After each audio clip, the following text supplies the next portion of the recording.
ও দৌকা ধান কিতাবা ঠিক আছে নি মামু? আলহামদুলিল্লাহ। এবার কিতাবা কতটা ভাইবা?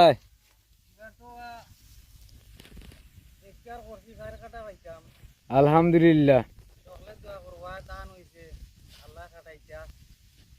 ওই হিল মেঘ তুফান থেকে আল্লাহ দানের বন্যা খরা থেকে আমরা রক্ষা করতে আল্লাহ মাশাআল্লাহ। এবার চাল দুনি আরো সবুজ দানে ভরপুর, খালি ধান আর ধান। আসলে এখনো আরো ধান কাটা লাগছে না,